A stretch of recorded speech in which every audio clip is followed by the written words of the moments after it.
Welcome back, my friends, to the show that never ends. We're so glad you could attend. Come inside, come inside.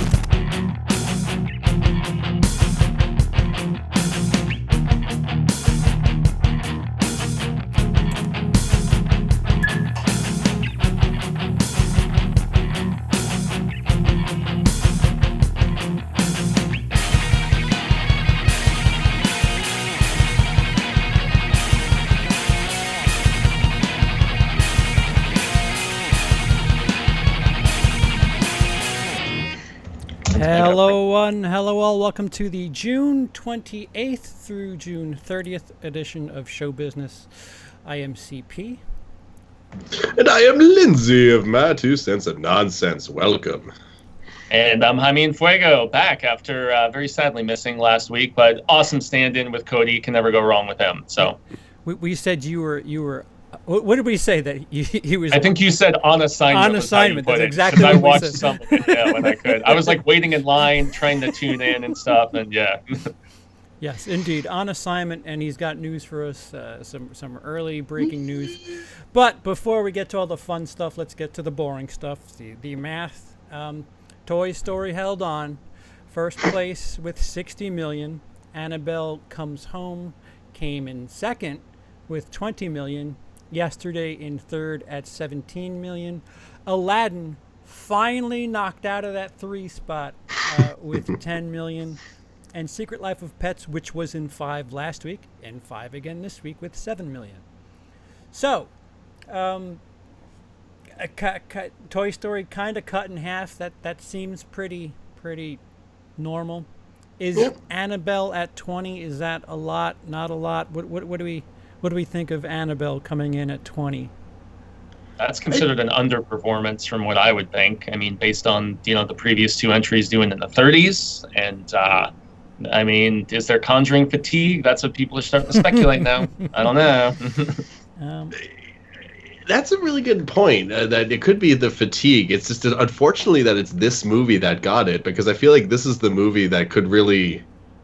Like, if this was the first Annabelle movie that we had, like if Annabelle never happened, Annabelle Creation, which I liked, but if this was like the first Annabelle movie we had after the first Conjuring, that would be so exciting, because there'd be like the world that this could go to is like it's never been better defined ever, and so it's like give me more. But if it's gonna perform like this, we might not get more, and I'm sad now. Yeah, so I have the for those of you listening on the podcast, there are always visual aids every Monday night at 9 p.m. on the WILIscredia YouTube channel.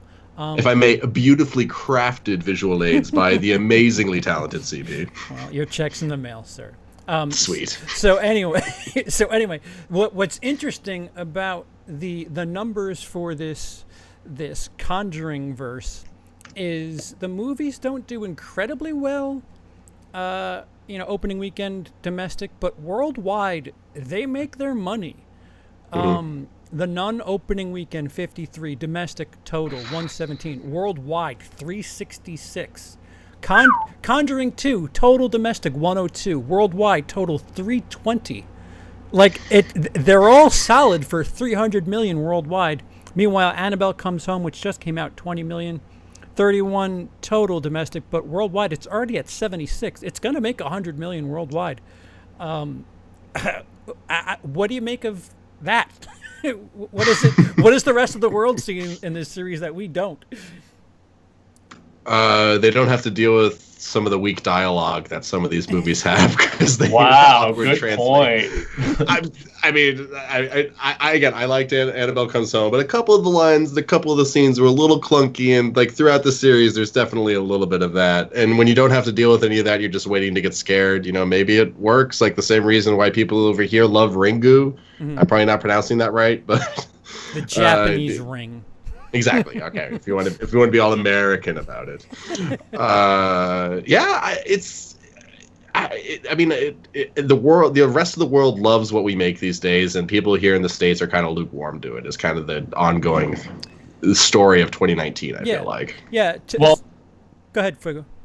Well, and I was going to point to something I know CP said a few weeks ago, and the fact that films like Us will do so good domestically, and then it's the opposite abroad. I think maybe certain urban themes and stuff don't always translate as well, but yet big spectacle of silliness, whether it's Transformers or something that maybe they're putting the cart before the horse with all these spin-offs and all these side films, because they're still working on Crooked Man and they're still working on the third Conjuring, and they're still, I mean, is it too much too fast with this franchise, and the domestic audience is just not caring as much, but yet the internationally, all of the Transformers and big bass silliness or whatever, this was a cheesy movie. Let's be fair and honest about it. I do not like Gary Dauberman's work with this franchise very much personally.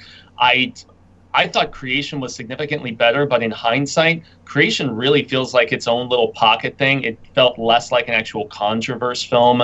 And whereas this one had the Wardens in it, for God's sake. So they were really banking on that, even though they were probably on set for a day or two, maybe, with the amount that they were in the movie. But, I mean, yeah, maybe it is too much too soon with this franchise. But, I mean, if abroad they're going to keep making money, they're going to keep cranking these out. So, Lindsey, what was your thought on Annabelle Comes Home? Okay, so I knew this movie was coming, but until I saw until I saw Brightburn, I hadn't actually seen anything on it, and then Brightburn came out, and I'm like, oh, that looks okay. Oh, that comes out in 2 months. Oh, that's probably not going to be very good. I should probably have heard about this a little more before this, or maybe I'm just out of the loop. Who knows? But I liked it. I liked the characters. I thought it was adorable that the Warrens, like you said, probably filmed for a day and a half, and that's it, and then they're out. But I liked their daughter. I thought the actress was good. I liked the Mary Ellen who was babysitting her, who was apparently in the first Jumanji and might have been written out of Jumanji too. I didn't see her in that trailer that dropped today. We'll talk about that later. I didn't see it either. Yeah, I thought we would. Right. But it did. The most fascinating thing about the Conjureverse for me has always been that room in the Warrens' house, and how it's like this franchise's version of the basement from Cabin in the Woods. And I've always wanted to just see what happens when you mess with all that. The fact that movie did this, I loved. Why are they focusing on that one doll? It's a room full of stuff. Like you technically have the Marvel equivalent of a universe there. Just go through the room and figure out what the the kaleidoscope on the second shelf does. And, like, why do they keep going back to this doll? And I guess a piggyback question: do you think that maybe they got a little cocky and both Annabelle and Child's Play kind of cannibalized each other, being so tight to one another? Because Child's Play took a hit. I think it went down 69%. It made $4 million. I think it came in 8th place this week. You actually took the exact point I was about to make, and the fact that these two going head on against one another, people were just like, oh, we got two, and plus Toy Story also being in theaters too, although that's obvious counter programming. But 3 toy-based movies, 2 of them being horror. I don't know. I would imagine, exactly right. They almost canceled each other out to some degree. Child's Play obviously being the one that suffered more because of this. But in some ways, I maybe enjoyed Child's Play more than this film. I don't know. I just, Cecil, to kind of jump off what Lindsey was saying, said the same thing. This was the payoff for the promise from the very first movie, and the fact that, they show this room, they show all the craziness in there. For me, this didn't feel like a very worthwhile or satisfying payoff for going into that room and all the things you could have potentially seen. Right. We start going with this bride stuff, and I don't know. I didn't really like this movie very much, although I did enjoy the characters more, especially the girl who starts out snooty and doing the dumb, stereotypical horror thing of, I'm just going to do what I'm told not to, and damn the consequences. But she had more of an arc than I was anticipating, and I did really like her character more than I thought I would. And I like the Warrens' little girl, the daughter from, who's in like everything now, from the young version of Sabrina and Captain Marvel, Dino's favorite. Shout out Dino, love you, man. And that was her. That's hilarious. And also Hill House as the young Thea. So she's in just about everything now, and I thought she was really strong in this too. She continues to prove she's a very, very talented young actress, and I look forward to more of what she does specifically. So Cody Leach in the YouTube chat says Annabelle wasn't shit. Jump scare 101. I saw his thumbnail, and it was funny where he's like holding Chucky and he's just like pointing. we did get a 99-cent super chat from Brie Larson earlier in the YouTube chat. Thank you. Yee. Thank you so much, buddy, or lady, or whoever you are. Person. Maybe. Yeah, it's gender neutral. Inanimate This is true. object. I should not engender them. You're correct. You're correct. So, for those like being in the horror sphere, Fuego, I don't know if you've seen as much as I have about Child's Play being just a complete disaster. I'm happy to report to those people that Child's Play 2019, as of right now, has officially made more money than Seed of Chucky. It's only been 9 days. It's already made more money than Seed of Chucky. So everybody needs to calm down. It gets released in mid-July into the rest of the world. So that is a little gun still not jumping. released worldwide yet. July 18th is where Europe, Okay. the bulk of Europe gets Child's Play. So it's doing It's just interesting fine. Yeah, it's interesting they're distancing it in the international market from Annabelle, and they're just like, hey, in the U.S. where they're hopeful maybe the IP is a little bit more recognizable, but I don't know. Some of those, I know so many friends down in South America and Europe and parts of Asia that they love them some Chucky too. He's as iconic as anybody from Freddy to Jason to all those big '80s stalwarts. Yeah. So. Nico, friend of the channel, says that over in Germany there's a lot of marketing material for Child's Play, and people are kind of fired up for it. So worldwide money helps, and again, it's already past Seed. It's doing okay, everybody. Once again, both Curse and Cult combined to make 6 million total. We're doing okay if we're Child's Play, but I digest. There's a fairly large movie coming out tonight, evidently. Tonight at midnight, because technically tonight at midnight is the second. And I guess Spider-Man, they're going to go for a Tuesday record, which I think they own. Probably. I wouldn't be surprised. Let me see. Well, the last Spider-Man opened up on a Tuesday, didn't it? So when was that the record holder? On a Tuesday. Yeah, they like that July 4th date, or that July 4th neighborhood. Spider-Man Homecoming was July 7th. Spider-Man 2, the 2004 version, was Best June in the franchise. 30th. Yep. That was June 30th. And then The Amazing Spider-Man was July 3rd. That Spider-Man 2 might be a Tuesday. I don't know. I'm trying to figure out what it was, but there's a funky Tuesday record, and I'm almost certain it's a Spider-Man movie. But to go through some of these opening weekends, which is strange because we won't be able to apply that here as this movie's coming out Tuesday. So it won't be an opening weekend. It'll have like a 3-day fresh run, which won't count towards the opening weekend. Spider-Man 3 is the highest opening weekend in the Spider-Man series with 151. Homecoming with 117. The original 2002 Spider-Man with 115. The Amazing Spider-Man 2 with 91. The OG Spider-Man 2 with 88. Amazing Spider-Man with 62. And Into the Spider-Verse, which is the only non-summer release that came out in December just a couple months ago, that opened to 35 million. Great so movie. Sad. Should have done so much better. I mean, it won Oscars, so I guess it won in the end. But it's oof. Man, think about how much that 115 million adjusted from 2002 would probably be. I'm really curious because that was a gangbuster of money back in the day, and that really, along with X-Men, as everybody knows, helped to just usher in this new era of superhero films actually being quality. Yeah, so. Adjusted, it might be close, if not the highest opening weekend. If we're talking adjusted, because Spider-Man 3, I don't know, Spider-Man 3 is only 5 years after that. Yeah. It'd be close, but I'm pretty sure it would skip. Obviously, it would skip over the 117 of Homecoming, but Sad the worst in the series is the one with the highest opening box office. I think that's the worst Spider-Man movie, personally. Some would argue Amazing 2, but Spidey 3, the dancing. and everything. I just can't do it. I would argue you could pick the Spider-Man with the amazing in the title, and I'll give it to you.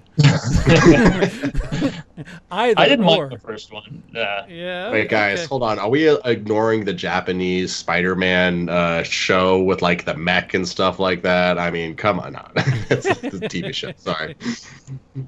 But apparent. Oh wait, no. I guess this is Lifetime gross. I pulled up Spider-Man movies at the box office adjusted, and the adjusted total gross of Spider-Man 1 was $626 million. That's not the opening, but that's a big number. Yeah. So discounting Spider-Verse, which came out in December, you have as low as 62, as high as 151. And then you have to factor in that there's a 3-day practice run. Where do you guys see Spider-Man falling this weekend? For the normal 3-day. Yeah, not the for full Friday, 5, Saturday, 6 day, whatever. Sunday. Yeah. I'm assuming it'll still take first, but it might not be as. It might be like deceptively commanding of a lead, or I guess because Midsommar's gonna do the same thing too. I mean, I don't know. It's gonna win the weekend, but it's gonna. A lot of what it could have been, will get eaten up. I think Over 100. Yeah, probably. Yeah. I'm actually going to say less than 100 because I think so many are going to see it early in the week. I mean, it might be in the 90 range or 85 to 90, but since it's so front loaded with coming out so early in the week, I actually thought it was coming out Wednesday and there were going to be preview screenings, Tuesday evening. But they're getting a head start on July 4th. But I mean, unless the Stranger Things factor really just plays in, which could be barbecues and Stranger Things. I don't know. You do have to remember that July 4th is a Thursday, and most people have off for the 5th, so you're getting 2 glorified Saturdays this weekend, because Friday will, as far as movie theaters are concerned, will act just like a Saturday. So you get Friday acting like a Saturday, Saturday acting like a Saturday, and then Sunday. Usually Fridays the business is slow in the morning, but if people are home, that's not going to be the case this Friday. It's interesting. I mean, this 3-day practice run, I don't know what you call it, this Tuesday to Thursday stuff. I mean, I don't remember July 4th being a really popular day for movies. Usually people are out doing their thing, but... I mean, back in the 90s when Will Smith was all the rage, like ID4 changed, going to see a movie anytime around July 4th, and then it became much more of a hotbed for that, I think. But is it still as prevalent and prominent? I'm not so certain. But hey, they obviously like the release date, like you said, man. So Dr. Dead in the YouTube chat says 2/15 5-day opening. That's an interesting. So that's from tonight at midnight through Sunday, which I could see that. I could see that too. Yeah. Yeah, no, it's Spider-Man, it's Marvel, it's the first big one, or it's the only one since Endgame, and so we're finally getting. And also, Endgame jumped from 13th to 7th place this week with the re-release. So right. We were going to announce that. I wish I had time to go back to see that, but that we're ever so closer. That'll be talked about in the news, but this time next week we'll be talking about a new number 1. Yeah, easily. Oh, easily, wow. 270. Sure. Yeah, wow. I didn't realize up to 2.7. Okay, yeah, it's happening. Okay. So I did actually see another one of these movies, guys, at an early screening on Tuesday. I saw yesterday. All right. Oh, yeah. Yeah, I did. Yeah, this is one that I was actually quite interested in, and it fell short, unfortunately. The third act was way too predictable, but it had some charm to it.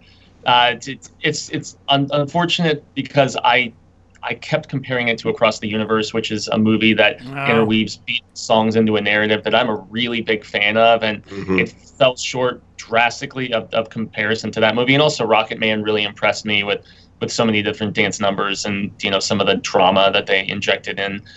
It was cute, it was quaint, and you're not really much beyond that. Fuego is speaking of yesterday, of course. You forgot to mention the title of the movie. I said it at the beginning. Did you? Yeah, or I thought I did. If I did, just in case, we'll double up. Look, guys, yesterday all our troubles seemed so far away, and I'm here to say... Oh, you don't even know this song, man. That's I terrible. thought okay. Get hit for copyright by singing it or something, Oh, man. yeah. They'll flag you. No, it was something that I was quite excited about, and the audience of people a lot older than me seemed to really dig on it. But yeah, it just was very much fluff. I guess the lead is he's someone that was very popular from a BBC soap. I had not seen him in anything previously, and I love Lily James, but they just didn't have as much chemistry as I thought was necessary.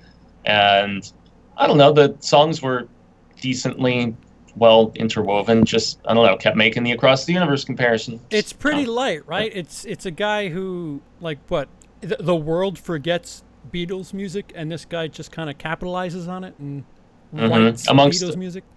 Yeah, amongst other things. And there's a few trickle factors that are funny, like when he realizes there's no Beatles in the world and he's like searching, he like Googles the Beatles and it just keeps bringing up Wikipedia for Beatles with the two E's, actual Beatles. And then he's like, no way. And then he just searches Oasis and there's no Oasis either. And he's like, oh, makes really? sense. Yeah, which I thought was a funny bit, but they did do a little fallout there. That's cool. I'm glad that they did that. That is neat. That's cute. You can do that Yeah. with Leonard Skinner now and have Greta Van Fleet not exist. seriously, right? Who was the serial killer who liked Helter Skelter? I wonder if he was a thing in that universe. It's Charles Manson. Yeah. Oh, it was Manson. Okay, so yeah, he probably was still. Did they cover any of the serious stuff, like Lennon and there is a member. I don't know if I should spoil. Is that a spoiler? Okay. Yeah, Okay. you might have guessed something right there, sir. Oh. Okay. Well, let's move on. I'm No actually spoilers. intrigued now. I kind of thought it was like a puff piece, but if they go down some of those roads, I'm actually quite intrigued. Go there, please. There's one scene where a deceased Beatles member shows up, and I won't say who it is. So there you go. I guess that's about as far as I care to drift. Wow. Yeah. That's interesting. That is Okay. awesome. And there's also a beat of, so, he's the only one, right, that, remembers who they are. You have to figure there has to be at least another person or two somewhere in the world as this guy's getting bigger and bigger and performing their songs. Because it's in the first few minutes of the movie. They show it in the trailer. He gets in, like, run over while he's riding his bicycle. And so he's in, like, this comatose state when this electrical surge goes through the entire world and everybody forgets and so on and so forth. And you have to figure maybe somebody else somewhere would have been familiar with their music and in some similar state. And there's a couple people, and they do something unexpected with the confrontation aspect there that I will give the film credit for. It's a hell of a premise. Like it sounds like it'd be a neat, like a Twilight Zone episode or something, but in a feature length format, I'm skeptical, but intrigued equally as much. So there's that. You also, and it's also Danny Boyle, so that's worth throwing out there. He always makes Danny interesting Boyle's movies. kind of hit or miss for me. Oh, he is, but they're always interesting. Yeah, and his stuff is so drastically different too. I mean, if the same guy did Slumdog Millionaire, 28 Days Later, Train Spotting, I mean, Beach. Sunshine, which I love and I think is really underrated as far as science fiction goes. And Train Spotting 2, which was quite touching. Oh yeah. And a friend of mine worked on Steve Jobs, and she says he is a fascinating but also like super easygoing guy to work with. She was very complimentary. They shot a couple things very close together. She's a very interesting guy, she says. But yeah, I'll have to check it out. I was going to see it today. I won't get into the drama I've had today, but today has been a headache. So sadly, I did not get to see it, but I'm going to see it without a doubt. Yeah, that will be the interesting movie to keep an eye on. I'm curious to see if by this time next week, if Yesterday is above or below Aladdin, because the slow rate in which Aladdin is just tiptoeing away is admirable. We haven't seen something like this in a long time. I think Aladdin, at least since Jumanji. Yeah, Aladdin it went down what, 20%? 23. 23%. That's really good.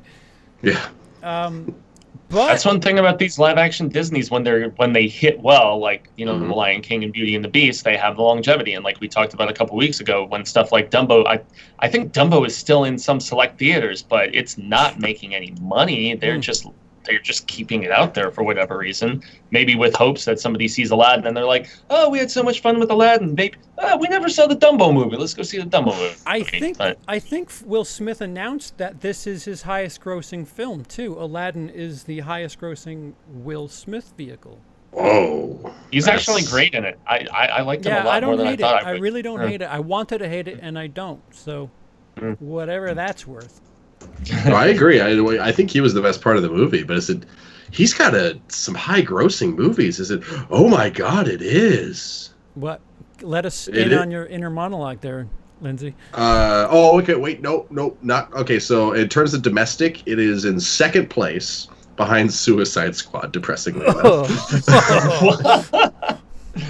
But it's only just ahead of Independence Day by about $400 million. But domestically it is his highest. Just ahead by $400 million. Oh, sorry, 400,000 or 400,000. Sorry.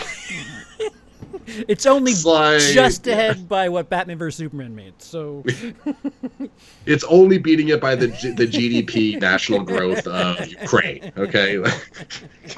So, in a very indistinct, wide amount of screens, Fuego got to see the other big film coming out this week, which is titled Midsommar. Fuego by the next horror darling not named Jordan Peele. Why don't you tell us a little bit about this film?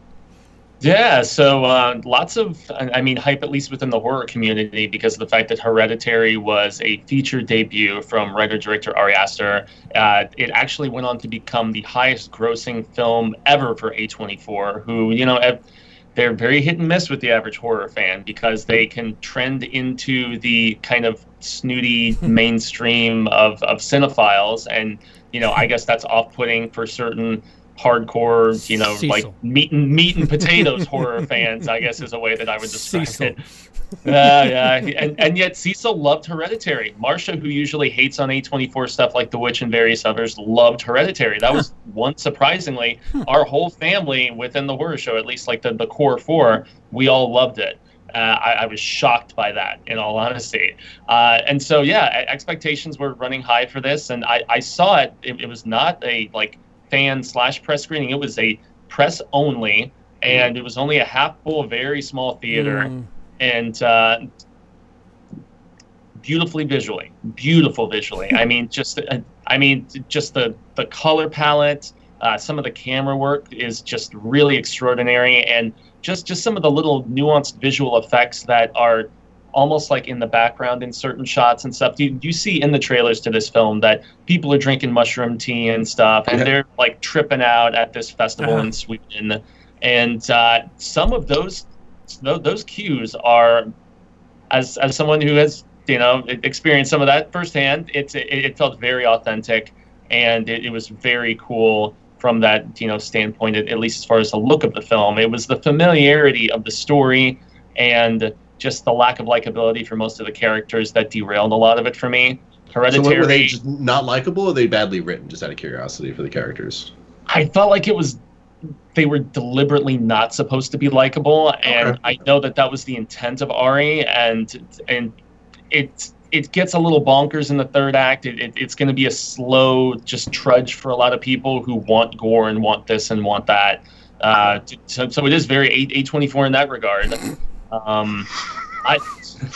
And yet I don't mind. I love The Witch. I really like some of that just slow, moody tension and stuff, as opposed to the shock and awe that so many horror fans just need in their spectacular stuff. But it was a mixed bag for me at the end of the day, and there were certain plot points from the beginning of the movie that I didn't feel were given adequate explanation and just proved rather throwaway. The setup with our main character, especially, like how it's a film that deals with loss once again, just like Hereditary, and it also deals with how things are cyclical and just trying to have that redemptive aspect. all familiar themes from Hereditary, obviously. But I just didn't feel like the execution was as good here, and I didn't feel like that performance from our main actress was as memorable as Toni Collette's. I've heard Tony was like, yeah. Talk about getting screwed over at the Oscars. Toni Collette, at least a nomination. I've heard vague comparisons to Wicker Man. Is that just because they're outside partying, or is no? It's tough not to confirm without spoiling. But as a big fan of the original Christopher Lee film, and I said this off air before we started, it's one thing to make an homage, but it's another thing that borders on like remake with certain aspects. And certain finale comparisons. It does a lot of different things, but then there's a lot of things where it does almost identically. And for me, I just had some issues with that, and I actually was unaware until I watched Stuckman's review after. And this isn't me here championing Chris Stuckman or anything, but he's a big YouTuber, and I'm always curious his reaction on certain things, and I agree with him sometimes, and other times I don't. But he actually pointed out some things I was unaware of, that there was a film called Midsommar a few years ago about a character who suffers a great loss of a loved one, goes to Sweden for a similar festival, encounters terror kind of stuff. I haven't seen that film, so I don't know how directly similar they may be, but I mean, those sort of correlations, I don't know, maybe it was intentional by Ari, who knows, but so there's some who have pointed out the lack of originality, at least on the storytelling side of things, but I mean, visually, you can tell he is a master of the craft as far as just, the beautiful color cinematography and just look of this movie in general is great. Everything else, little mixed for me. Sure. Just on a scale of 1 to 10, how many Nicolas Cages are there screaming, "Not the bees, not the bees, not the"? And you know what's funny? I've never seen the remake of The Wicker Man. I've only seen that scene.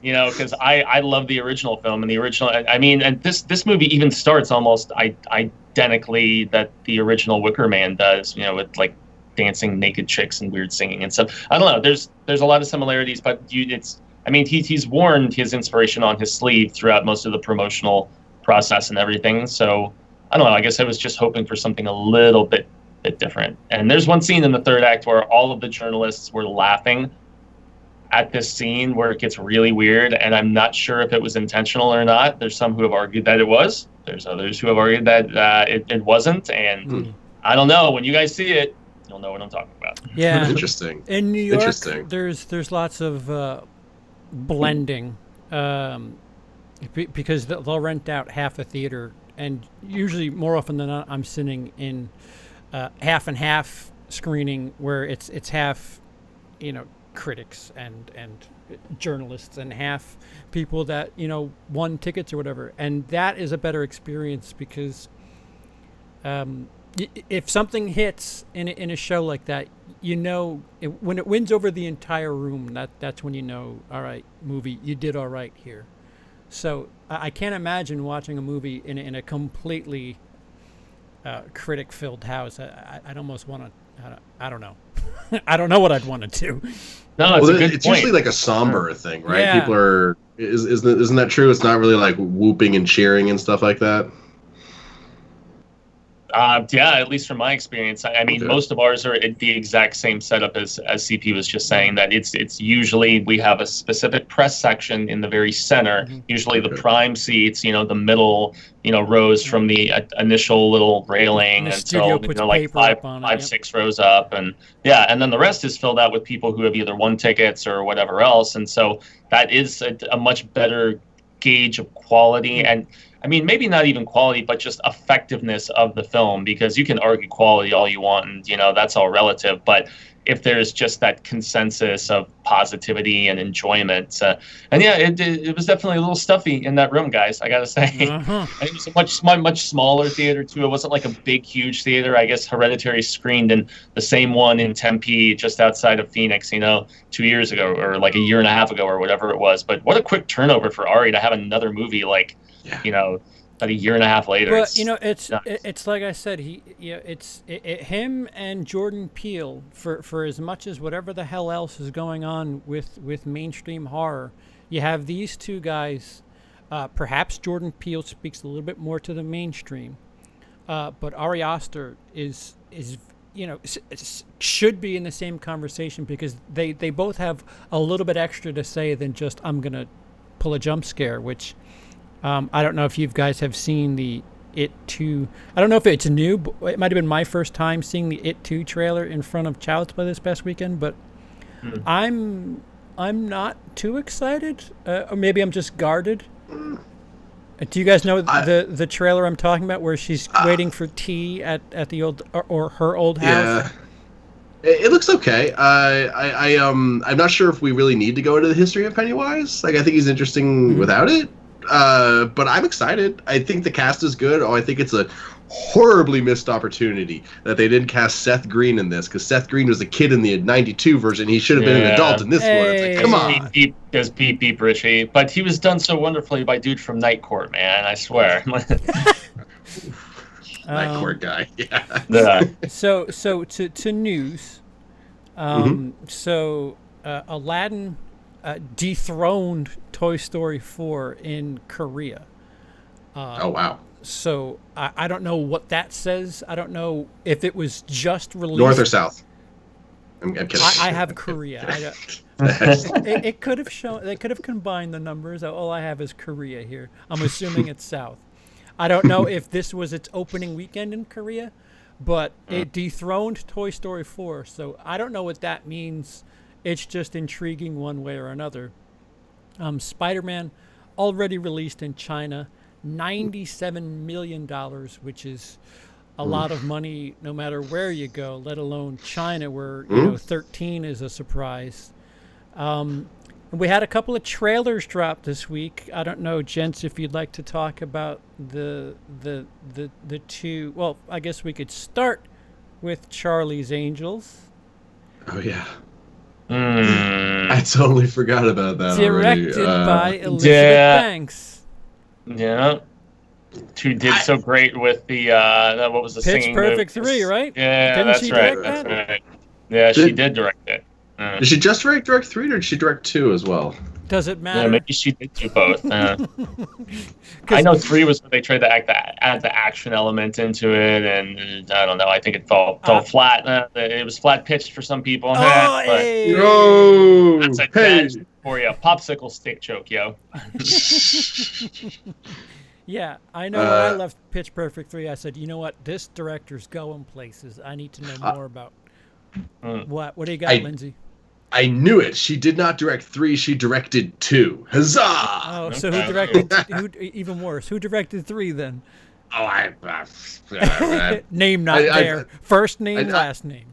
I've got a friend in the Pitch Perfect franchise, so I try to defend it when I can. Okay. So yeah, she did not direct 3. She directed 2, but I will look up who directed 3 right now. So wait, what is it? What is it that I'm thinking of? Is Elizabeth Banks's credits specifically PP2 and nothing else? I feel like she directed something else since then. She had 6. Trish Sy, whoever the hell that is, directed PP3. But Elizabeth Banks' directing credits, she has 6 of them. I'll get 2 of them are so one's Charlie's Angels and one's something else that's a TV movie. Okay. So we won't count those. Sure, her other directing credits are a segment of movie 43, not a good start. Yeah. And then 2 short films. Just Had a Little Heart Attack and something called AIDS, We Did It. Wow. Everyone has AIDS. My grandpa. AIDS. Oh, blue. AIDS. Sorry. At least we haven't said the F word yet, I guess. So I don't know if saying AIDS a bunch of times counts as R-rated, but. Fudgesicle? So have you guys seen the trailer with the all-star cast for Charlie's Angels?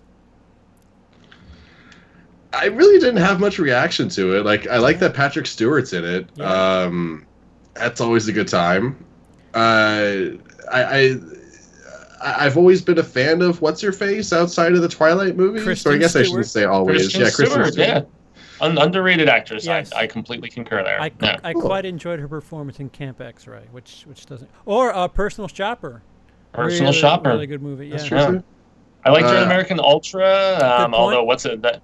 Yeah, that guy's got himself in some hot water right now. Got to say, Landis's Oh. kid. There's all the Oh, he's the yeah. newest one that they're all going after, man. So Oops, Max. Yeah. Shame, sorry. Max. Yeah. Oh, and it's also Jasmine is in it. Naomi Scott. Oh, Jasmine in, from the live action Aladdin. Oh yeah, yeah. Yeah, I even knowing that, I still don't recognize who you're talking about. I remember seeing the trailer and thinking, "Cool, what is this? What is happening? Why is this a thing?" Yeah, it's I don't know. I'm not sure. Maybe we need Charlie's Angels in 2019. That's what I'm saying. Maybe I just it's wait. There's two different Wait, how many Bosleys are in this movie? We have Elizabeth Banks as Bosley. I can never pronounce his name right. Digimon Hanzu. And Patrick Stewart, and because I can't pronounce his name, I'll just say it. The guy from like Guardians of the Galaxy was like the robot guy who was like, I just can't pronounce Digimon. I apologize. I'm a white boy. That's a lot of Bosleys. How many Bosleys do we need? Brie Larson in the chat says the Charlie's Angels reboot is missing the stylistic touch from the McG films. I don't know if that's in jest or what, but I actually agree with that. There's some flair to those McG Charlie's Angels. Well, and there's a flair to pretty much everything McG does. That's I a fair mean, point. I honestly really like The Babysitter with Samara Weaving. That's a fun Netflix bit of stupidity. I'm not the biggest fan of Salvation, but I was just having an argument this past weekend at Mad Monster with somebody declaring how they think it's way better than Rise of the Machines, Jenny Smith, everything except for the first two films. And I was just like, wow, okay. Whoa. But yeah, I took a brief glance at the trailer when I was at the convention, and I can't say anything in particular stood out to me aside from that blonde like kind of cut that Stewart's got going on. I thought she looked very easy on the eyes, but whatever. It's cool. Yeah, I don't understand it, like in the land of tone deafness. Where does this fit? Because you have Men in Black where they're shoehorning lines about women in Queens a couple times in the film. Charlie's Angels, when you think about what Charlie's Angels is, how is that a 2019 film? Well, it's just you'd have to update it, heavily update it to the point where you might as well just call it something else. Almost, right. I'd argue. But name recognition, it's always going to get more money than. I guess I shouldn't say always. Some things have flopped horribly, but I can see it working. I'm not terribly thrilled about it at this moment. I'll need to see more about it or learn more about it. But it's just.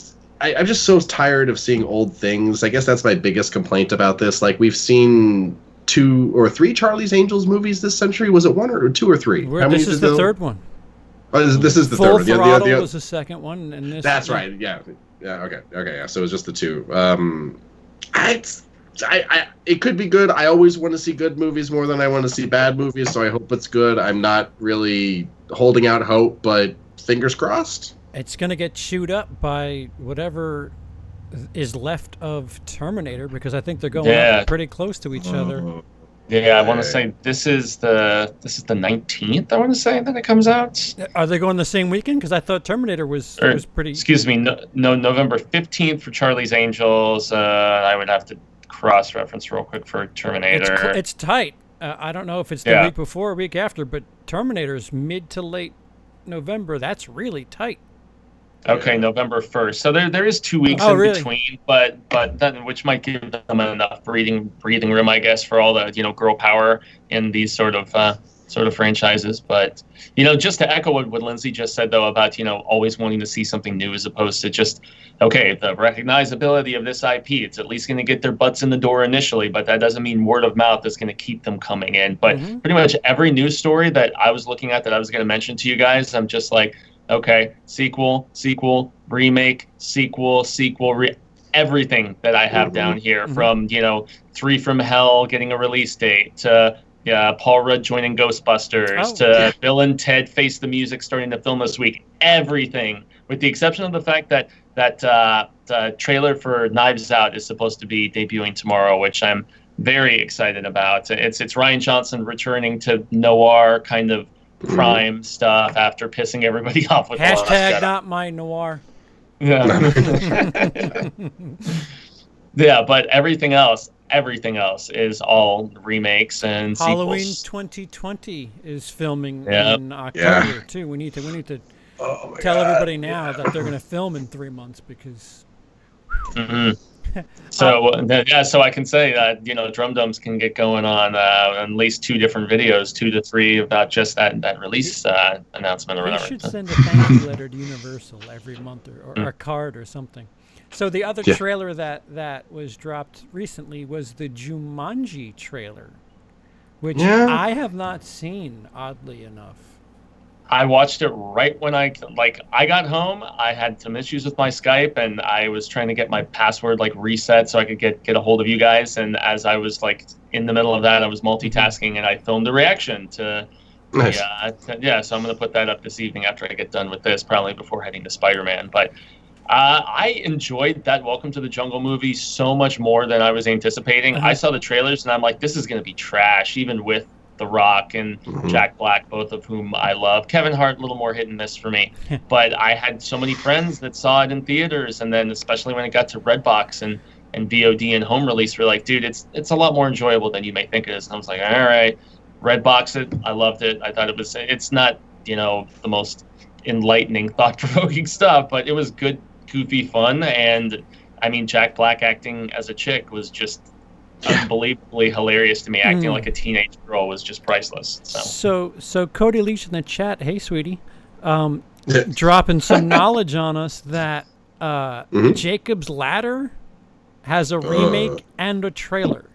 Yep, the trailer just hit today, and that's one of my favorite early 90s just psychological horror films. I thought, I mean, what a performance from That's Tim an Robbins, Adrian man. Lyne film, right? I believe so. It's sitting on my shelf. I should really know this, offhand. But this is apparently going to be a drastically different take on it from what I was reading, and it's about his brother supposedly dying in the war, and then he finds out he's actually alive still, and I'm not. I mean, it was originally going to go straight to VOD, and then they actually found somebody who wanted to give it a limited theatrical. It's going to be coming out in July exclusively to Dish. Kind of like what they did with The Hole in the Ground. And then I believe August 30 is it. I thought I put it down. August 23rd is where they're going to be giving it just, a little limited theatrical, kind of like what they did with Hole in the Ground as well. So this is one that I'm not sure needed to be remade, but it is written by Jeff Bueller, the same guy who wrote the Pet Sematary remake, for better or for worse. Oh, if cool. You like that one. Awesome. Yeah. So I don't know, man. That alone will probably ruffle some proverbial feathers. Yeah. I guess this means I need to see Jacob's Ladder, doesn't it? As in the original or this new one? The original, yeah. It's something I've been putting Original one off. gave me nightmares. It's really dude. dark, dude. It's Really? Yeah, some of those surgical scenes are on par with that Fire in the Sky scene. So yeah. Oh, wow, okay. As far as movies, I really am okay never seeing again. Jacob's Ladder is one of them, and I really can't put my finger on why. I'll watch Human Centipede again. I can't explain why, but I will not watch Jacob's Ladder again. But I also can't tell you why. Brie Larson, 99 cents in the super chat. Thank you very much. hitting the tip jar. That's what's up. Gracias. Thank you very much, Brie Larson.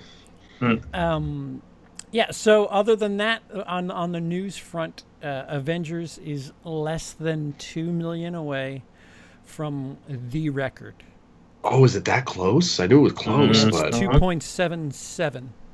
So I'd say that's a done deal Yeah, at this point. Yeah, happy Spider-Man, everyone!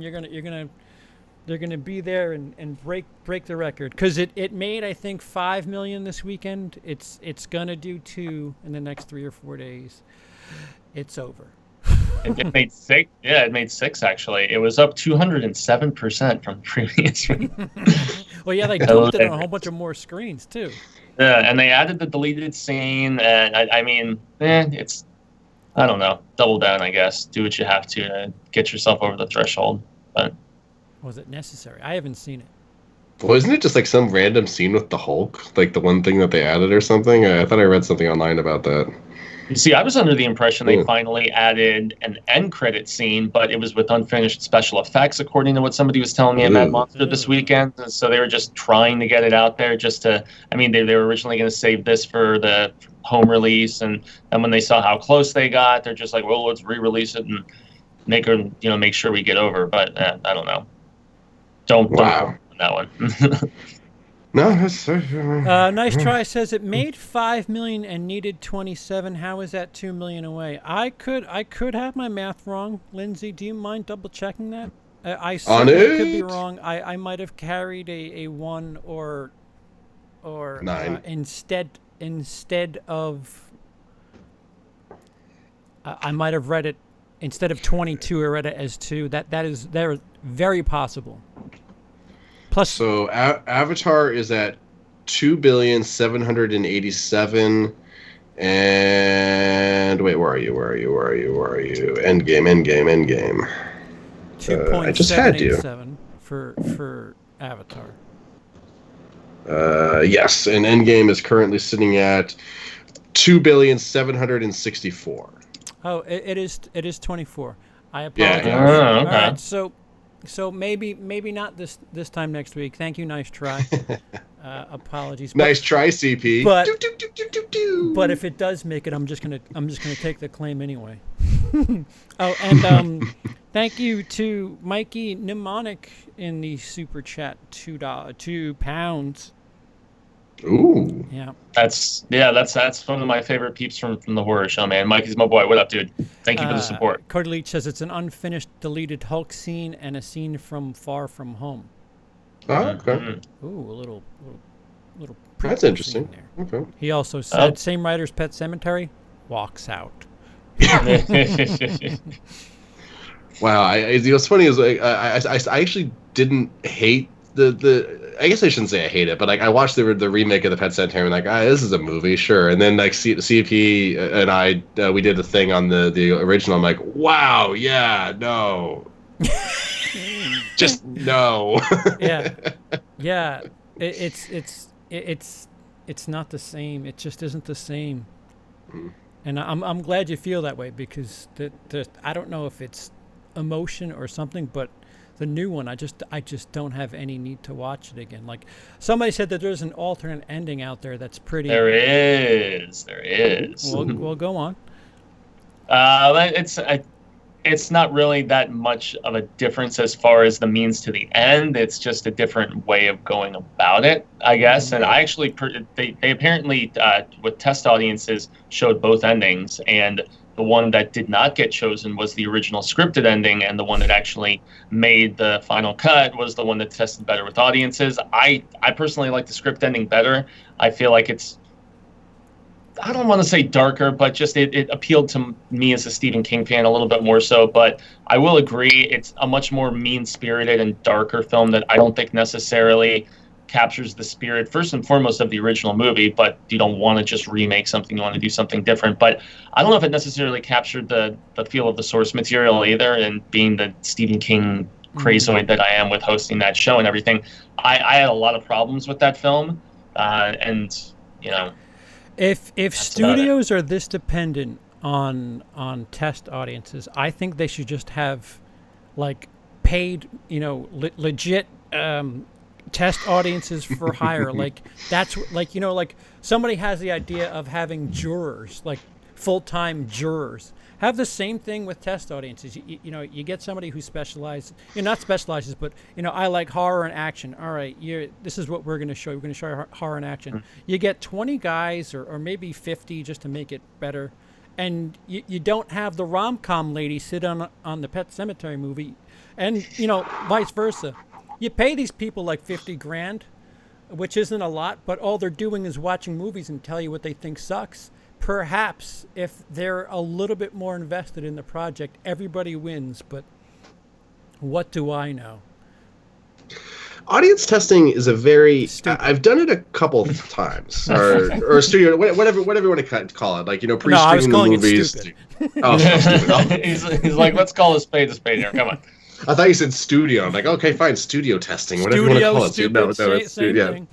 This is true. They are synonymous. Waste of money. Stupido. Yes, stupido. Well, so they do them out here in LA pretty often, and I've gone to like 3 or 4 of them. Even though A, I'm an actor, and B, I do YouTube videos, so that's 2 reasons why I shouldn't. But I'm so small, no one will ever know me, and it won't matter anyway. But anyway, Interest. exactly.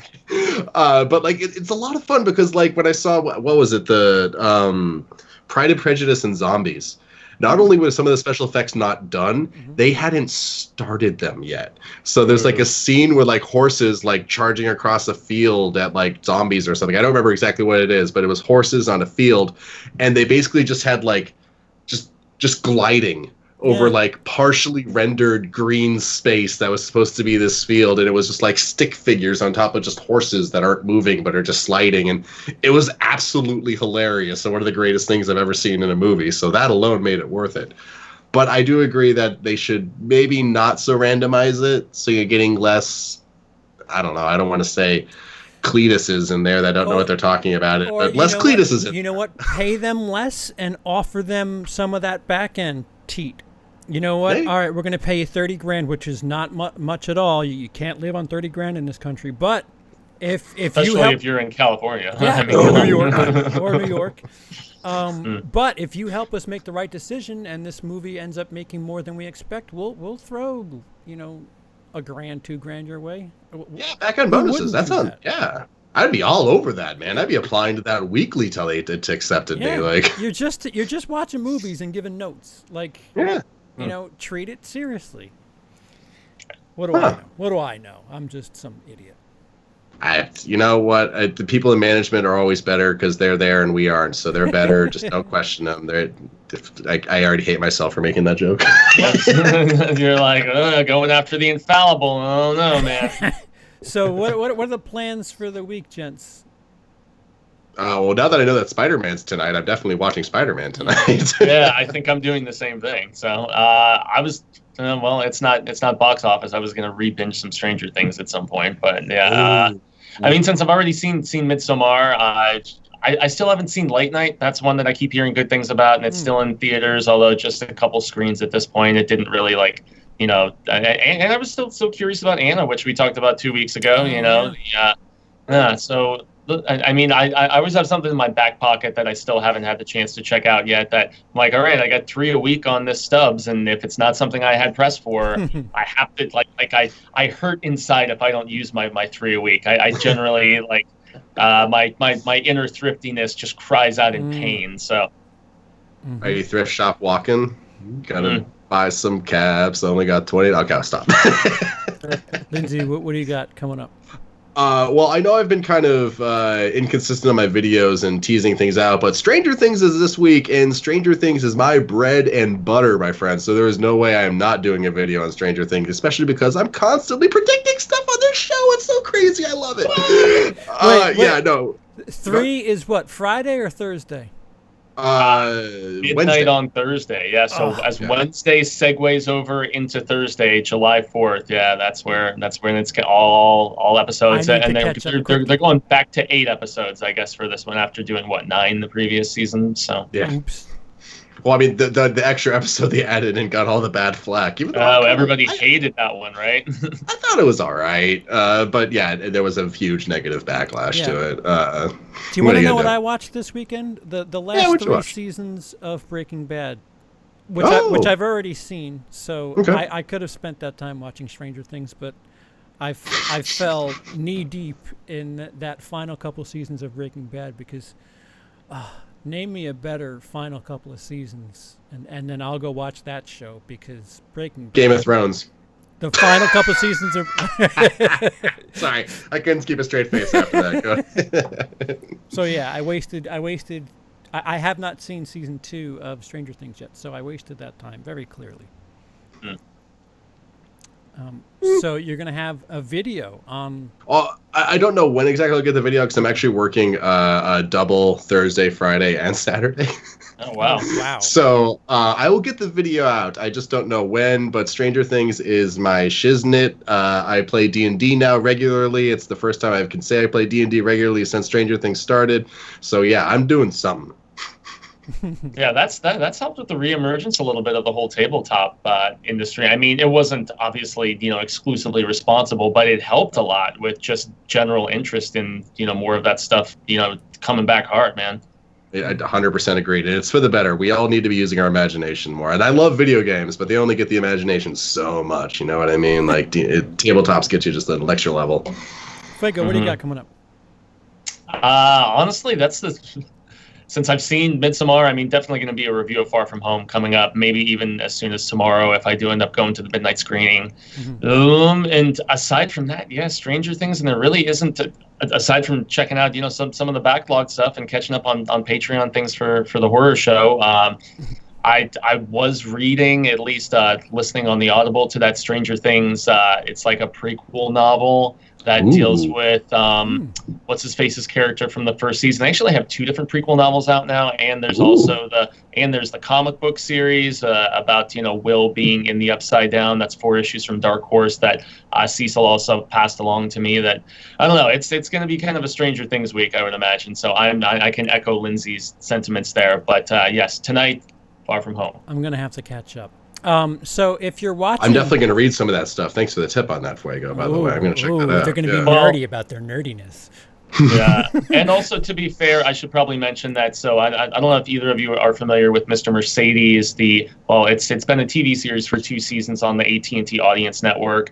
It's based on kind of a crime thriller sort of trilogy that Stephen King wrote. But he started writing it 5 years ago. Essentially, setup is all these people are waiting to get into a job fair early in the morning, like 4 or 5 in the morning, and some guy steals a Mercedes-Benz, one of the bigger ones, and just plows through all the people and kills like dozens of them, and then escapes. And so it's this retired cop named Bill Hodges who essentially is trying to figure out who this Mr. Mercedes killer is when he starts taunting him and sending him letters and trying to mess with him. And it was turned into those 2 seasons of a TV series. But tomorrow evening on the horror show at 7 p.m. Eastern, we're going to be doing a live stream talking about the 5th anniversary of the book. So I should at least mention that. So, direct some attention to the flagship of what I do, even if in Fuegotainment is, something I'm desperately trying to get revving up more so. 7 p.m. Rev it.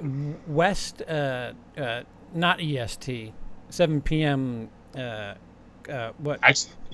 Actually, Pacific? 7 Eastern, 4 Pacific, 7 Eastern. Yeah, I'm actually. I always try to start those earlier because I have so much of an international audience with Hail to Stephen King and people over in the UK and different parts of Europe that really want to tune in. I have to start those as early as possible for them to have even a snowball's chance of staying up late to participate. So.